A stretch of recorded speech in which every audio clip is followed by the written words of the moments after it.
எப்பவும் சொல்வேன், உங்களை சுத்தி இருக்கிற பொருள்களோட லிஸ்ட்டை விட உங்க பாஸ்போர்ட்ல இருக்கிற ஸ்டாம்ப்ஸ் தான் உங்களுடைய ரிச்னஸ் முடிவு பண்ணுது. நல்லா புரிஞ்சுக்கோங்க. நீங்க ரிச்சான நபரா இல்லையாங்கிறது உங்களை சுத்தி இருக்கிற பொருளுங்க முடிவு பண்றது இல்ல, உங்க பாஸ்போர்ட்ல இருக்கிற ஸ்டாம்ப்ஸோட நம்பர். அதாவது எவ்வளவு டிராவல் பண்ணிருக்கீங்க, உங்க நேரத்தை எல்லாம் செலவு பண்ணி உழைச்சி பணமாக்கி அது மூலமா பொருளா வாங்கி உங்களை சுத்தி அடிக்கிறது வெறும் போர் அடிக்கிற ஒரு டயர்டான, அதுலயும் பெரும்பாலான நேரத்துல தேவையில்லாத லோனை வாங்கி தேவையில்லாத பொருட்களை வாங்கி உங்களுக்கு பிடிக்கவே பிடிக்காத ஆளுங்களை இம்ப்ரெஸ் பண்ண முயற்சி பண்ணி இந்த சூழல்ல தான் சிக்கிட்டு இருப்பீங்க.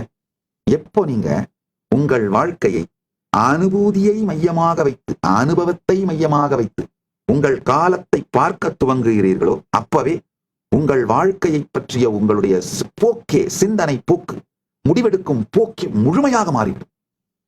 அனுபவங்களை சார்ந்த அனுபவங்களை கொடுத்து உங்களை முதிர்ச்சி அடைய செய்கின்ற, முழுமை அடைய செய்கின்ற அது மாதிரியான படிப்பு, அது மாதிரியான வேலை, அது மாதிரியான லைஃப், இதையெல்லாம் செய்ய ஆரம்பிச்சிருவீங்க.